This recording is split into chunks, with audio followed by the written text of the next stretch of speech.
अकरम, तुमने उसका नाम तो नहीं लिया? नहीं। Thank God. आप लोगों ने मुझे समझ क्या रखा है भाभी? मानता हूं कि मैं लूजर हूं, जिंदगी में कुछ नहीं कर सका, लेकिन इतना बेगैरत नहीं हूं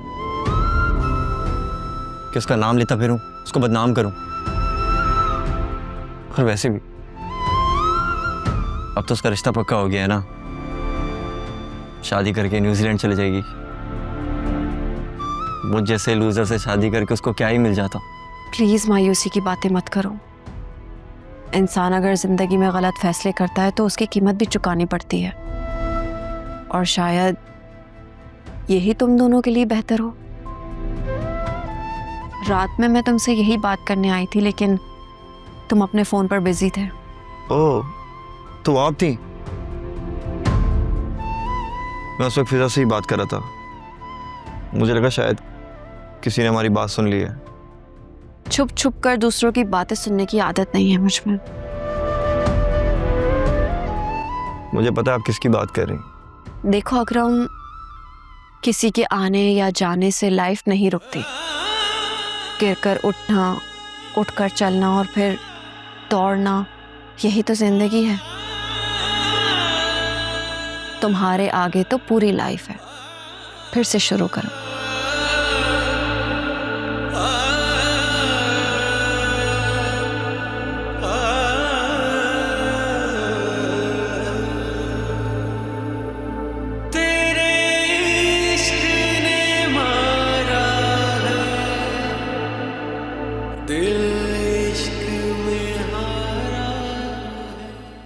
ये क्या हरकत है बासे?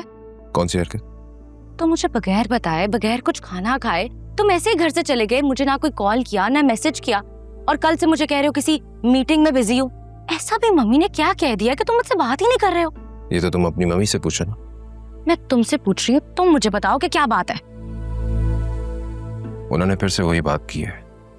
वो चाहती हैं कि मैं तुमसे शादी कर लूं। मुझे ये बात बिल्कुल भी अच्छी नहीं लगी। बस इतनी सी बात थी। तुम्हें पता है वो आजकल बीमार हैं, ओवर इमोशनल हो गई हैं। तुम उनको इग्नोर कर देते, या फिर तुम इग्नोर नहीं कर सके? तुम भी वही बात कर रही हो फरिया। हाँ, जरा मेरी जगह खुद को रखकर देखो ना। अगर तुम अरसलान के साथ एक हैप्पी रिलेशन में होती तो क्या मेरे कहने पे उसे छोड़ देती? नहीं ना, बल्कि तुम मुझे उल्टा बातें सुनाती कि किस तरह एक शादीशुदा औरत को वरगला रहा हो। देखो फरिया, मैं जानता हूं कि तुम मुझसे आज भी बेपनाह मोहब्बत करती हो, लेकिन हम अपनी लाइफ में आगे बढ़ चुके थे। तुम लौटकर वापस आई हो, मैं नहीं। And I am happily married now. कल को तुम भी किसी और से शादी कर लोगी तो मुझे भूल जाओगी। एग्जैक्टली। मैं भी उठते बैठते मम्मी को यही बातें कहती रहती हूँ, लेकिन वो है कि समझती ही नहीं है। मैं क्या करूं? देखो फरिया, तुम्हारी जानिब दोस्ती का हाथ बढ़ाने की वजह यही थी कि मैं तुम्हें उस फेज से बाहर निकाल सकूं जिसमें तुम फंस चुकी थी, और हमें उसमें कुछ कामयाबी भी हासिल हुई है। लेकिन तुम्हारी मम्मी का ये बच्चों सा रवैया और ये जिद, it's too much. Okay relax, don't worry, मैं उनसे खुद बात कर लूंगी। नहीं, उनसे बात करने की कोई जरूरत नहीं है। वो वक्त के साथ साथ खुद समझ जाएंगी। आई नो वो अभी इस वक्त काफी सेंटिमेंटल हो रही है, but it's fine, it's okay. वासे, तुम वाकई बहुत अच्छे हो। Thank you. तुम भी बहुत अच्छी हो, बस थोड़ी सी इमोशनल हो। That I am. It's my nature. अब मैं क्या करूं? आई थिंक तुम्हें अब शादी कर लेनी चाहिए। एनीवेज, मुझे मीटिंग के लिए लेट हो रहा है। Catch you later. Sure.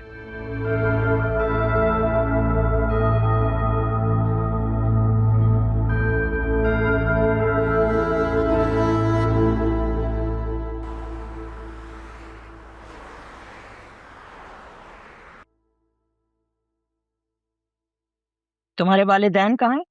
वो क्यों नहीं आए? वो असल में कल ही मेरी बहन की शादी हुई है ना, तो वो लोग वहां बिजी। साफ साफ कहो ना कि उन्होंने इनकार ही कर दिया आने से। नहीं आंटी, ऐसी कोई बात नहीं है। अब बस वो ये चाहते हैं कि अभी एक और बहन के फर्ज से फारिग हो जाएं, और उसके बाद तो यानी कि तुम यहाँ अकेले रिश्ता लेने आ गए? शादी को गुड्डे गुड़िया का खेल समझ रखा है क्या तुमने? वो असल में मैं और जुनैरा एक दूसरे को पसंद करते हैं और शादी करना चाहते हैं।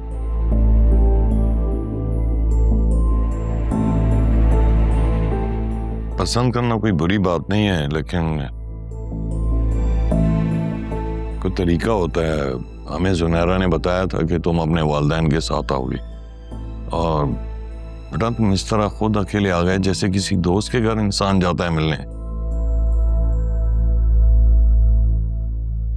खानदानी लोगों में ये तौर तरीके नहीं होते बेटा, ये मुनासिब नहीं समझा जाता। अंकल मैं आपकी बात समझता हूँ, लेकिन मैं आपको यकीन दिलाता हूँ कि मैं अपने घर वालों को बहुत जल्द राज़ी कर लूँगा।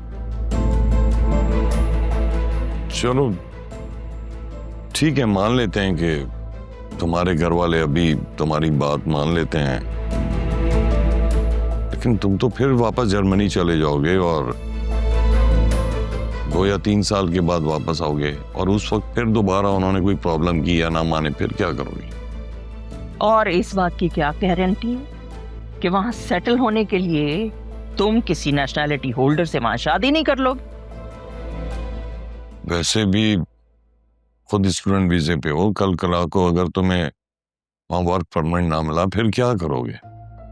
आंटी मैंने चाय सर्व कर दी है, आप लोग आ जाएं। चाय की जरूरत तब होगी जब उमैर के घर वाले आएंगे। हम खानदानी लोग हैं, हमारे यहाँ रिश्ते की बातें इस तरह नहीं हुआ करती। मगर आंटी तुम चुप करो, ये हमारे घर का मामला है।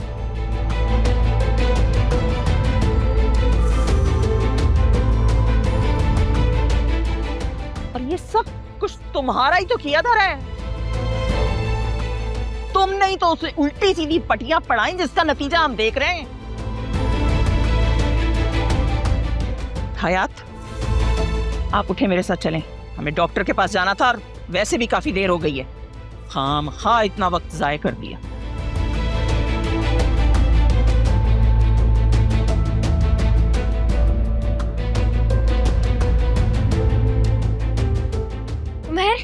उमर रुको, मेरी बात तो सुनो। सुनने के लिए कुछ बाकी बचा है? तुमने घर में क्यों नहीं बताया था कि मैं अकेला आ रहा हूँ? मेरी हिम्मत ही नहीं हुई, मेरी मम्मी साफ मना कर देती। तो अभी भी तो यही कुछ हुआ है। तो मेरे लिए इतना नहीं कर सकते कि एटलीस्ट अपने पेरेंट्स को ले आते? नहीं, अभी नहीं ला सकता, क्योंकि वो लोग चाहते नहीं हैं कि मेरी शादी जल्द हो जाए, और ये बात हम पहले भी डिस्कस कर चुके हैं। तुम्हें सब अपनी मजबूरी नजर आ रही है, मेरी नहीं। मेरे वालिदैन ने तुम्हें घर बुला के तुम्हारी बेइज्जती नहीं की,